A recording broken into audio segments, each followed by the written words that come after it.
सांपों को लेकर तमाम बातें सैकड़ों सालों से कही जाती रही हैं। हम सभी ने कई बार ये बात सुनी है कि अगर किसी ने किसी नाग या नागिन को मारा तो उनका साथी हमलावर बदला जरूर लेता है, उसको छोड़ता नहीं।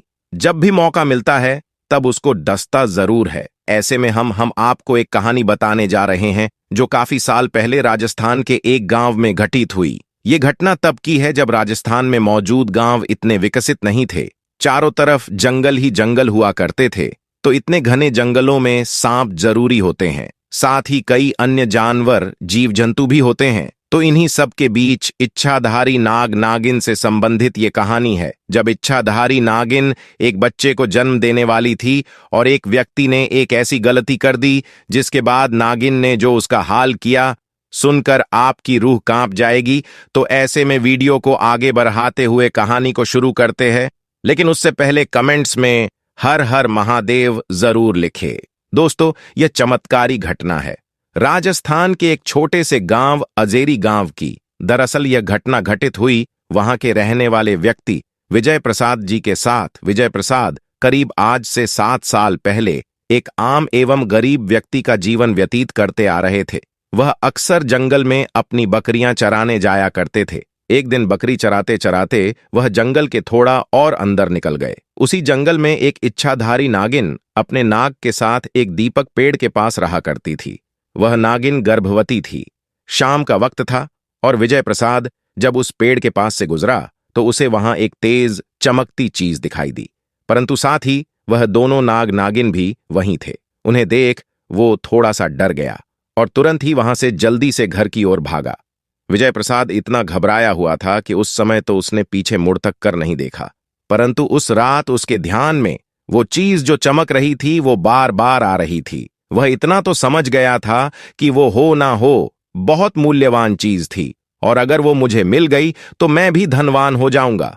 परंतु सबसे बड़ी मुसीबत थी वह दोनों नाग नागिन। अगले दिन वह वापस जंगल उसी पेड़ वाले स्थान पर गया और कुछ दूर खड़े रहकर छिपकर उस पेड़ के पास रह रहे नाग नागिन को देखने लगा। कुछ देर देखने के बाद उसने ध्यान दिया कि नागिन तो गर्भवती है। वह उस रात घर आकर सोचने लगा कि यह अच्छा मौका होगा, जब नागिन अपने बच्चे को जन्म देगी तभी वो नागमणि चोरी कर लेगा, क्योंकि उस समय नागिन कमजोर होगी। बस नाग को मारना होगा। दोस्तों, कहते हैं अगर किसी नाग के मुंह की तरफ गोबर मार दिया जाए तो वो अपना होश खो बैठता है। अब विजय प्रसाद हर रोज गोबर लेकर उस दीपक पेड़ के पास छुपकर सही मौके का इंतजार करने लगा। एक दिन वो मौका भी आया जब नागिन अपने बच्चे को जन्म देने वाली थी। तभी चुपके से विजय प्रसाद ने नाग के मुंह पर तेजी से गोबर मारा और फिर एक बड़े पत्थर से नाग को मार डाला। फिर उसने नागिन और उसके बच्चे को भी मार डाला और उस मणि को उठाकर जल्दी से घर की तरफ निकल पड़ा। परंतु उधर नागिन किसी तरह बच गई थी और बस बेहोश पड़ी थी। जब नागिन को होश आया और उसने अपने बच्चे और पति को मरा देखा तो उसके दुख दर्द का ठिकाना नहीं रहा। वो उस समय गुस्से से पागल हुए जा रही थी और उसने विजय प्रसाद से बदला लेने की ठानी, परंतु मणि चली जाने के कारण वो अपनी शक्तियों का प्रयोग नहीं कर सकती थी। परंतु अभी भी वह अपना रूप तो बदल ही सकती थी। इधर विजय प्रसाद को जैसे ही मणि मिली उसका पूरा जीवन ही परिवर्तित हो गया।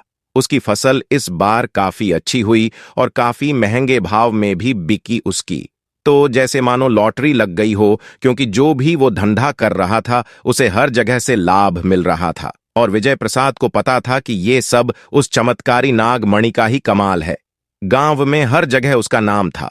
विजय प्रसाद के इस रुतबे को देख एक अच्छा रिश्ता विजय प्रसाद के लिए उसके पास ही के गांव से आया और सुलेखा नाम की एक सुंदर स्त्री से उसका विवाह संपन्न हुआ। सुलेखा अपने पति विजय प्रसाद को बहुत प्यार करती थी और बहुत इज्जत देती थी।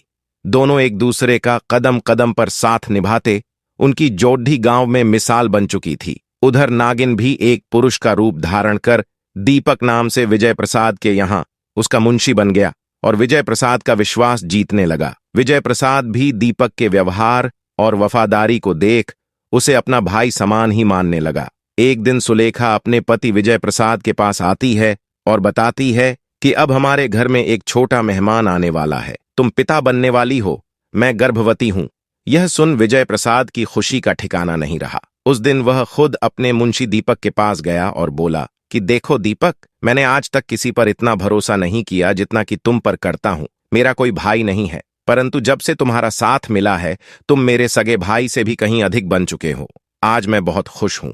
इसीलिए आज मैं अपनी पत्नी और तुम्हें एक खास जगह ले जाना चाहता, क्योंकि मेरा इस दुनिया में तुम लोगों के सिवा कोई नहीं है। और वो अपनी पत्नी और दीपक को कार में बैठाकर गांव के एक कोने में ले जाकर कार एक छोटी सी कुटिया के सामने रोकता है और बताता है कि जब वह छोटा था तब इसी कुटिया में उसकी मां की जान उसे जन्म देती चली गई थी। उसके पिता तो पहले ही गुजर चुके थे। तब एक बूढ़े बाबा ने उसकी मां को वहीं दफना दिया था और विजय प्रसाद को उसी बूढ़े बाबा ने पाला था। विजय प्रसाद बताता है कि जब भी उसके साथ कोई बुरी घटना होती या वो दुखी होता है तो बस वो इसी कुटिया के पास चला आता है। यहां उसे एक अनोखा सकून का एहसास होता है। विजय प्रसाद आगे बताता है कि आज तुम दोनों को मैं इसीलिए यहां लाया हूं क्योंकि तुम दोनों अब मेरी जिंदगी का एक अहम हिस्सा बन चुके हो। दोस्तों, ये सुन सभी के आंखों में पानी भर आता है। कुछ देर रुकने के बाद जब वे वापस पहाड़ी से होते हुए घर को जाते हैं तो अचानक उनकी गाड़ी पहाड़ी पर एक बड़े पत्थर से टकराती है और गाड़ी को जोर का झटका लगता है, जिसके कारण विजय प्रसाद तो कार में ही फंसा रहता है, परंतु उसकी पत्नी सुलेखा पहाड़ से नीचे गिर एक पेड़ पर अटक जाती है और उस पेड़ के ठीक नीचे ही बहुत गहरी खाई थी। दोस्तों, वो रात कार्तिक पूर्णिमा की ही थी। दीपक अपनी शक्तियां पाकर पुनः नागिन रूप धारण कर लेता है। विजय प्रसाद दीपक को देख चौंक जाता है, क्योंकि दीपक अब नागिन में पुनः बदल गया था। वो नागिन विजय प्रसाद को बताती है कि कैसे ठीक इसी तरह वह भी इसी स्थिति में फंसी थी जब विजय प्रसाद ने उसका पूरा घर संसार लूट लिया था, उसके पति और बच्चे को मारकर, और आज मेरे पास बदला लेने का मौका है। विजय प्रसाद घायल गाड़ी में फंसा हुआ था और रो रो कर नागिन को बोलता है कि भले मेरी जान ले लूं, परंतु मेरी पत्नी गर्भवती है, उसे छोड़ दो। परंतु तभी उस नागिन को अपनी वही स्थिति याद आती है कि क्या होता है जब कोई अपना छिन जाता है। ये जिंदगी का सबसे बड़ा दुख होता है।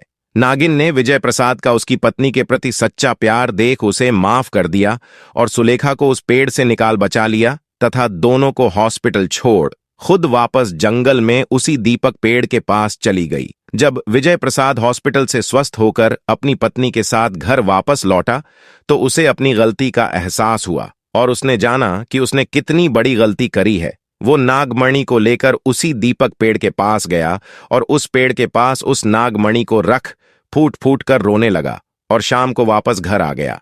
आपको ये घटना कैसी लगी हमें कमेंट बॉक्स में जरूर बताना। साथ ही वीडियो को लाइक करें, शेयर करें। ऐसे ही और जानकारी पाने के लिए हमारे चैनल को सब्सक्राइब जरूर करें। आपका बहुत बहुत शुक्रिया।